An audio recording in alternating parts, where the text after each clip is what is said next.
वाली के बाहर से भी मिट्टी उठा उठा करके लेके चले गए। यानी इमाम बुखारी रहमतुल्लाह ताला अलैह अल्लाह तबारक व तआला का चुना हुआ बंदा है। इमाम बुखारी अल्लाह की बारगाह में भी मकबूल है और रसूलुल्लाह की बारगाह में भी मकबूल है। और ये 1400 साल के करीब जमाना गुजर रहा है, 300 सदी के वो आलिम और मुहद्दिस थे, आज तक बुखारी शरीफ पढ़ाई जा रही है। और मैं कहता हूँ सुबह कयामत तक इमाम बुखारी और बुखारी शरीफ का फैज़ लोगों पर तक़सीम होता चला जाएगा। सुभान अल्लाह, सुभान अल्लाह। ये इमाम बुखारी रहमतुल्लाह ताला अलैह के खुलूस नियत, उनकी सच्चाई, उनकी पाक दामनी, उनके सिद्क़ो सफ़ा, उनके ज़ुहद व तक़वा की बरकत है। कोई भी काम करेंगे आप, अगर सच्चाई होगी, सिद्क़ो सफ़ा होगा, खुलूस होगा, लिल्लाहियत होगी, नीयत अच्छी होगी, तो मखलूक में भी वो काम मकबूल होगा और खुदा के यहाँ भी वो काम मकबूल होगा। इमाम बुखारी रहमतुल्लाह ताला अलैह ने बुखारी शरीफ को तरतीब देने में जिस तरह के इंतज़ामात अपनाए हैं, माँ और शुमा जब पढ़ते हैं और सुनते हैं तो हैरत ज़दा हो जाते हैं। इमाम बुखारी रहमतुल्लाह ताला अलैह को इमाम बुखारी रहमतुल्लाह ताला अलैह को 6 लाख हदीसें याद थी। 6 लाख हदीसें।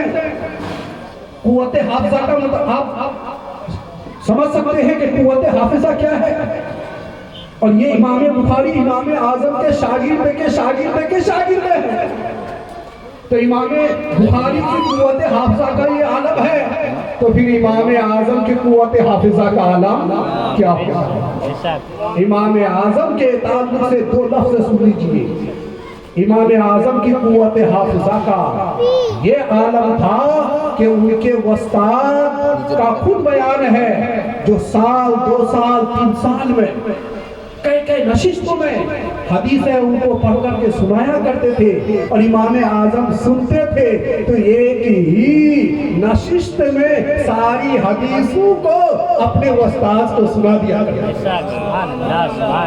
इमाम आमश का जवाब है अबू हनीफा, ये मसाइल कहाँ से तुम बयान कर रहे हो?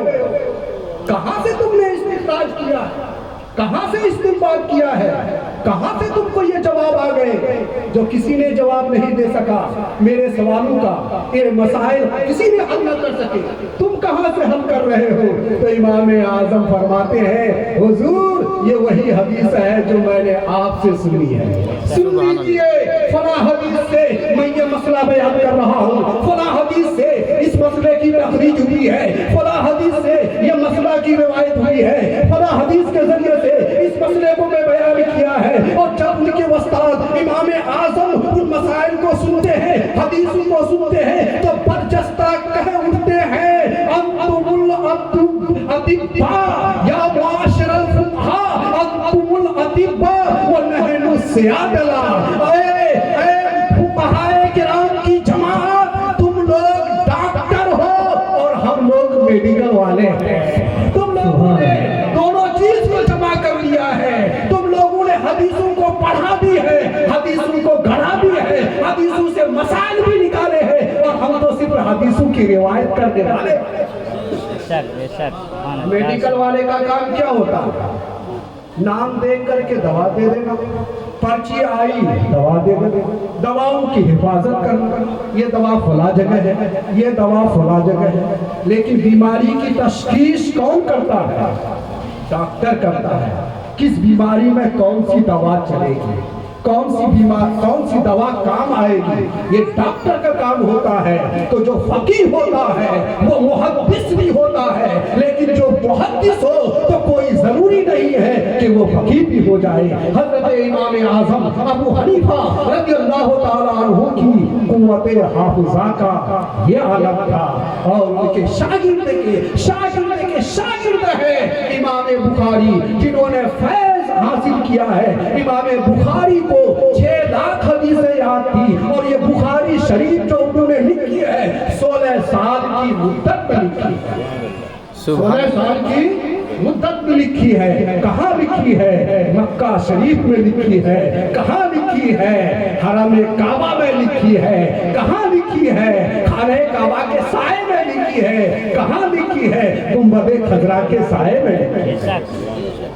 इमाम बुखारी जब हदीस को जमा करते हैं कि सही हदीसों का इल्तिजाम करना है, सही हदीसों को ही रखना है, तो जब तक पूरे तौर पर उनको एतमाद हासिल नहीं हो जाता, इमाम बुखारी अपनी किताब में उस हदीस को जगह नहीं देते। और करते क्या थे? पहले गुस्ल करते थे, वजू करते थे, नमाज पढ़ते थे, नफल नमाज, और फिर हदीस पाक नक़ल करते थे। जब देखा